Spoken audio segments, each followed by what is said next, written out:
connaissiez les très ingénieux drones aériens ukrainiens? On va découvrir aujourd'hui ensemble les drones terrestres ukrainiens non moins ingénieux. Encore une nouvelle arme faite maison par Kiev. On regarde de quoi il s'agit dans le temps des cartes et c'est tout de suite. Et on vous retrouve Aurélien Duchesne, vous êtes consultant géopolitique et défense. Bonjour à vous, on va donc en Ukraine ce matin. Hop, voilà, et puis on va aller plus précisément dans l'est de l'Ukraine, autour d'une zone qu'on connaît très bien, Bakhmout, Chassivyar. Il y a eu en effet une explosion au niveau d'un pont Ivaniske qui est pas encore tout à fait sous le contrôle russe, mais qui est en passe. Et on va regarder ce qui s'est passé et vous allez nous expliquer juste après. Donc on voit cette explosion.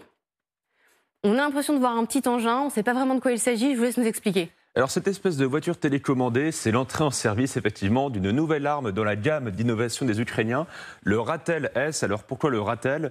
Il tire son nom alors d'une petite bestiole que j'ai découverte hier personnellement, qui est particulièrement opiniâtre, dangereuse et agressive. Ça décrit plutôt bien et qui ressemble à un blaireau, c'est pour ça qu'on a mis blaireau, mais elle est moins connue. Absolument, donc en fait cette voiture télécommandée porte une petite charge explosive qui peut par exemple, on l'a vu ici, taper des infrastructures sans se faire détecter, du moins pas jusqu'au dernier moment. Elle sert également quelque part de mine anti-char mobile, elle peut se glisser sous des véhicules blindés.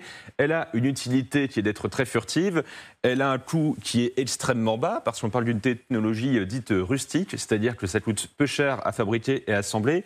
Et elle a quand même une autonomie sur un champ de bataille qui lui permet certes de ne pas faire de grands effets, par exemple en termes de destruction, mais de pouvoir se faufiler n'importe où.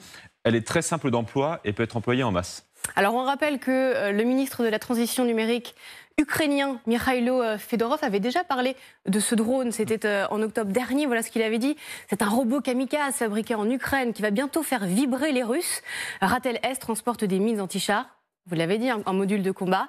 L'opérateur peut faire exploser l'équipement ennemi. Bon, ça, vous nous l'avez très bien expliqué. Et puis, c'est ça qui est intéressant parce qu'il nous dit c'est passé avec succès. Il a passé avec succès les tests sur le terrain et a été mis en production en série. Finalement, ça a été très vite.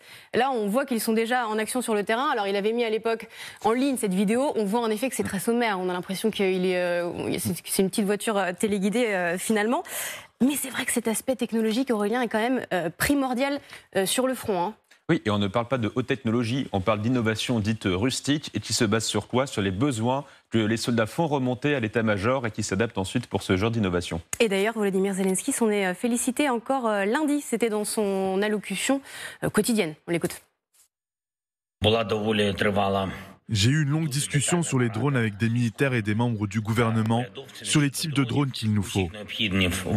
Nous avons besoin de drones d'attaque FPV qui montrent des résultats remarquables, notamment dans la destruction du potentiel militaire de la Russie dans l'arrière-pays. Notre industrie de défense doit produire exactement ce que la guerre exige. Et on retrouve tout de suite en direct de Kharkiv, Charline Hurel avec Vincent Wartner derrière la caméra. Bonjour à tous les deux. Charline, est-ce que ces drones font figure pour les Ukrainiens de révolution sur la ligne de front ? C'est en effet une révolution et un outil technologique extrêmement précieux pour les Ukrainiens. Ça fait plusieurs mois qu'ils travaillent dessus. Nous avions été dans une usine où nous avions déjà pu voir les prototypes. Et en effet, donc ces petites voitures téléguidées qui ont été utilisées. Alors, seule petite chose, c'est que les Ukrainiens montrent que c'est avec cette voiture, ce petit robot, qu'ils auraient pu briser un pont juste à côté de Bakhmout.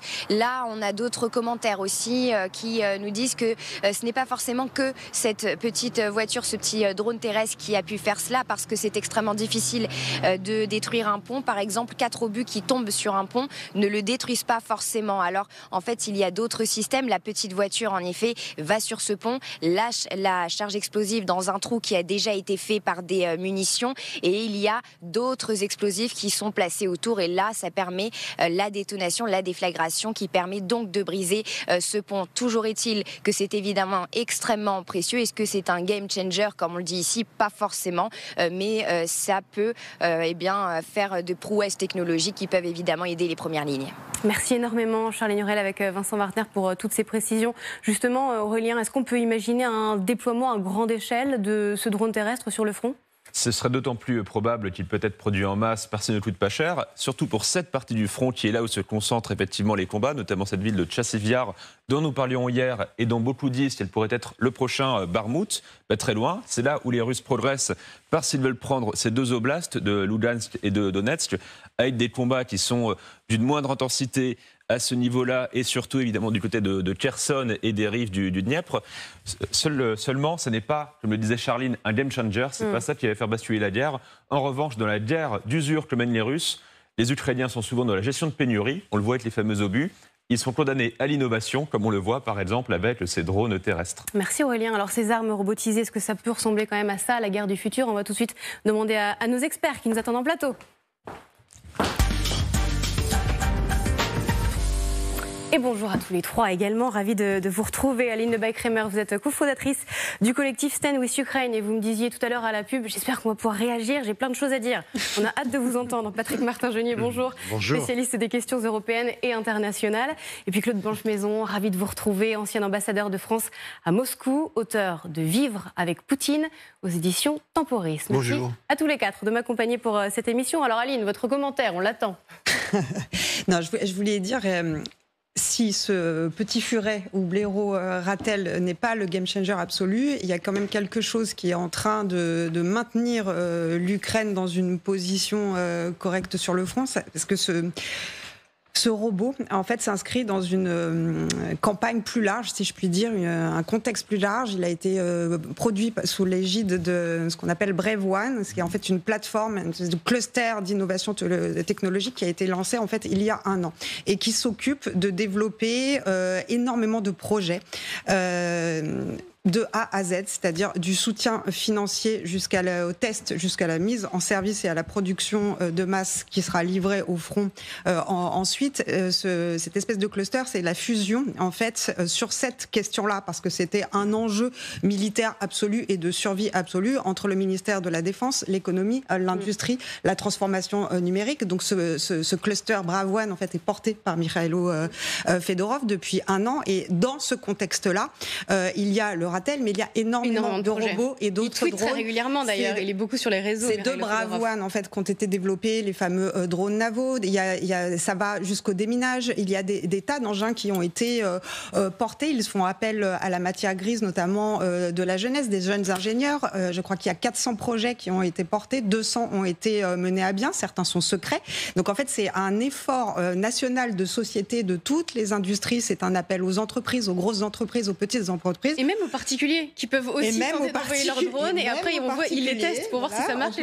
Si on a une idée de génie, on peut se rendre sur la plateforme Brave One et envoyer son projet. Et en fait, ça commence à porter ses fruits. Et en fait, il faut rappeler que l'ensemble des innovations technologiques, parce que l'Ukraine, c'est Mikhailo Fedorov qui avait cette formule, en fait, au regard de l'ennemi qu'on a juste à côté, de l'ampleur de ce qu'il est, on n'a pas que d'autres solutions que d'innover. Et par ailleurs, aussi, toutes ces technologies robotiques de drones qui vont même jusqu'au détectage précoce, par exemple, des syndromes post-traumatiques dans la population. Ça touche la cybersécurité, ça va toucher les systèmes de communication, donc c'est vraiment un panel large. Et tout ça aussi dans l'optique de pouvoir attaquer sans trop exposer les soldats. Et donc, il y a toujours en filigrane dans tous ces projets l'idée de vouloir sauver les vies, de préserver la vie des hommes et des soldats. Donc, j'invite les gens à aller voir Brave One s'ils veulent en savoir plus. C'est très intéressant. Patrick Martin-Genier, c'est à ça que va ressembler là où les guerres du futur, finalement, très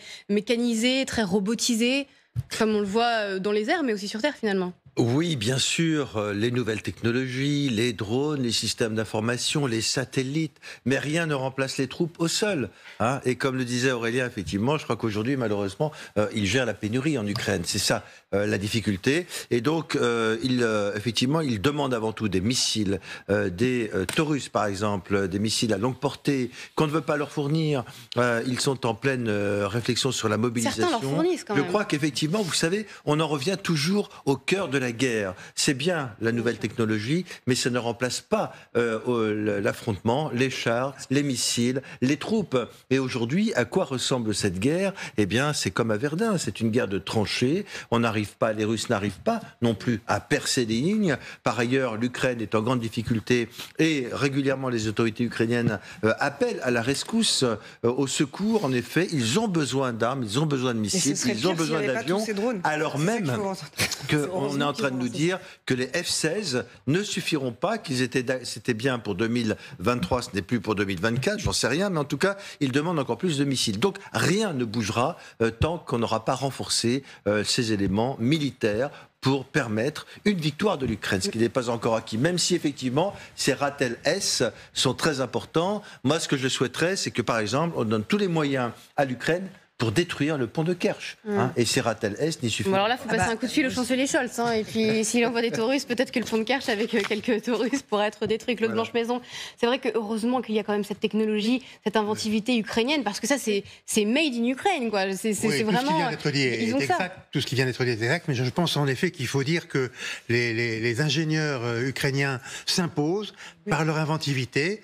Ils en ont fait la démonstration dans la mer Noire. On n'en a pas beaucoup parlé ce matin, mais ils ont quand même pris avec leurs drones maritimes, leurs navires sans pilote, le contrôle de l'essentiel de la mer Noire, coulé ou rendu inopérant à peu près un quart de la marine russe, et pu permettre d'avoir des couloirs qui ont permis d'écouler l'intégralité de leur production de blé et d'inquiéter les Russes. Alors maintenant, ce sont ces drones terrestres, après les drones aériens, les drones maritimes, les drones terrestres, et je crois qu'ils s'imposent aussi comme des interlocuteurs technologiques de l'OTAN pour l'avenir, parce que dans nos écoles militaires et à l'OTAN, on ne parlait pas de ce genre de drones, que ce soit les drones maritimes ou que ce soit ces robots terrestres. Alors, pour les robots terrestres, il y en avait certains, et c'est vrai que pour l'avenir, tout le monde est à la recherche d'une guerre qui ferait moins de morts, c'est-à-dire avec le recours à beaucoup plus de robots. Donc, les Ukrainiens se sont imposés comme des interlocuteurs valables pour les pays occidentaux et pour l'Ukraine, c'est-à-dire des gens avec qui on peut discuter sur un pied d'égalité pour la coopération future en matière de fabrication d'armement. Mais c'est vrai, Patrick Martin-Genier a raison, il y a une soudure d'un certain nombre de mois à faire, où il y a une vulnérabilité ukrainienne, et là, il faut leur fournir le matériel qu'ils demandent.